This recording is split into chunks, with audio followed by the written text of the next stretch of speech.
were you able to make a living immediately from music and songwriting? Yes. So you never had to do other things like... I did other things because during the crisis, when we were in Zambia, they were changing the airlines to Zambian government. So the Zambian government wanted air hostesses. I was one of the chosen. So I flew for 2 years as an air hostess. And, it was a lot of fun to be flying around. I flew for almost 2 years. Where did you go? We went, we were doing London, South Africa, Nairobi, Dar es Salaam, So was your exile, was it spent essentially in Africa, in Southern Africa? Yeah, I was in Southern Africa. I couldn't come here until 90. Right. When they released Mandela, because I was in their records, I was right in their faces. But after 1980, you could go to Zimbabwe. I could go to Zimbabwe. And after 1980, only 1980, after their independence, they could let me come here. Where did you spend the most time? Because I heard you speak Swahili. Yes, Tanganyika. Okay, before Tanzania used to be called Tanganyika. Yeah. So that's where I was. And this is how I know most of our old presidents. The first wave. First wave, yes. Like the Jomo Kenyattas, Haile Selassie, Nkrumah, Kaunda, Banda. There are people that I know personally. I lived with some of them. They turned out to be a bit of a mixed bag, right, for their people. But for you as a performer and living in those countries as well, what was it like? It was okay. They treated you like royalty. Because being an ANC children, let me tell you something. If you were ANC from the headquarters, you could travel anywhere in Africa. But if you were not, they wouldn't look at you anywhere in Africa. Because who are you, they would say. You had to say, I was Mandela. That was the name. But you were given refuge and succor and honor. Because you are Mandela.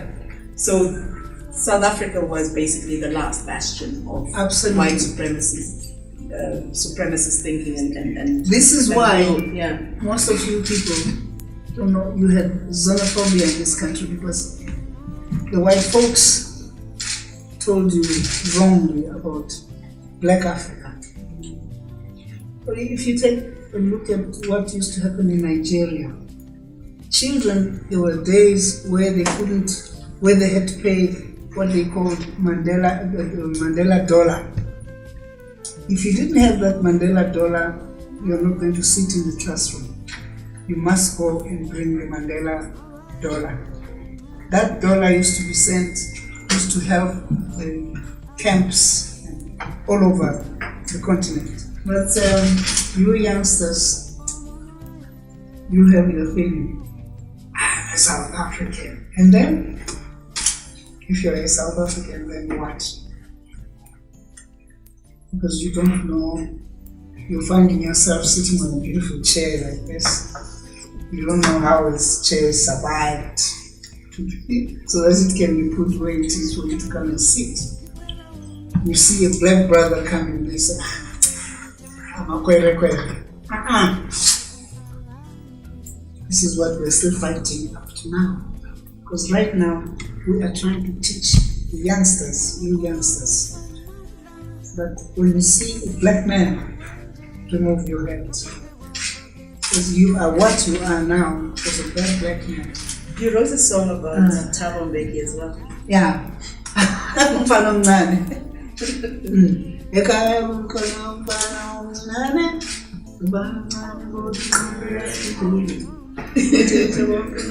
Sing it louder.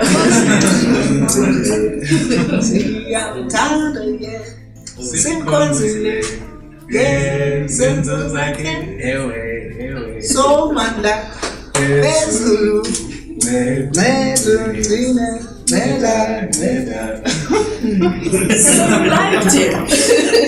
You know? Mm-hmm. Did you know him from Exile as well? Yes. But I was young, but what I was doing is something they believed in. You know, something. I was a little girl, but there was a time when I'd be carrying very dangerous peppers. So you were courier as well? Yeah. Okay. Very dangerous peppers, but I was so brave. I started driving at the age of 13, 14. Driving a car. Because I would be sent from a place like in Malawi, for instance, a long way to, Chris Herald. Okay. On my own.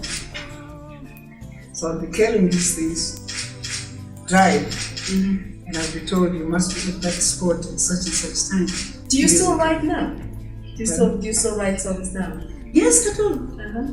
I have a lot of songs right now, but studios wouldn't take them because, for them it's the stuff that the youngsters are doing, hip hop, whatever they call it. But you're a musician, so I mean, and I saw you said that you can hear every single instrument in your mind when you're writing a song. Yeah, that's true. Yeah, it's true because when you compose a song, to fit the lyrics, you've got to hear the music in your head. Yeah. You know, I can play music with I can make a sound of music because I don't write music. So what I do is to Jimmy say and he plays that. So you know the key and I know the yes. tempo and all that. What other strings to your bow do you have? I believe you have a farm in Zambia. Yes, I have. Are you a good farmer? I have not just as such, but I'm not a good business person, but I believe in property. Right. You know, what I'm doing right now is to build homes, rent them out, because I believe in you coming to Nokitoko. Granny will brought your money. That's all. Right. Otherwise, I don't want business where I must stop taking. You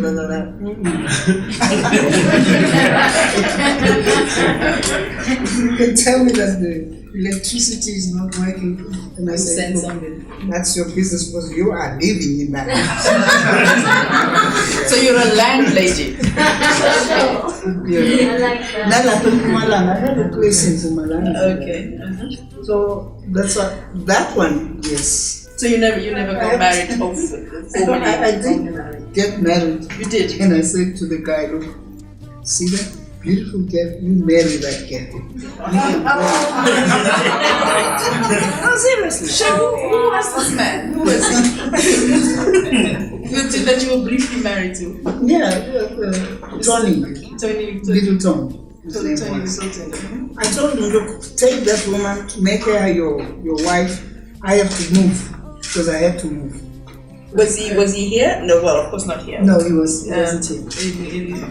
In Zambia. In Zambia, okay. No, I wasn't. I'm not a married type at all. You have children? Yeah, I have children. Up to the twins. How many children? My twin is the one who's looking after the farm. I've got 3 left. Okay. And I have 16, 17 grandchildren. And 5 great grandchildren. 17 grandchildren and 5 great grandchildren. And how many? But you had 5 children. I had 5 children. Twins. My twins were a boy and a girl. So it's. And are they the youngest? Yeah. What are their names? I have Cecilia, Beata, and Christopher. And the other ones are left. And then the other 2? And the other 2 are late. Yeah. So and I'm still in Yeovil. Yeah. The reason why I'm being in Yeovil because Yeovil for me is Africa.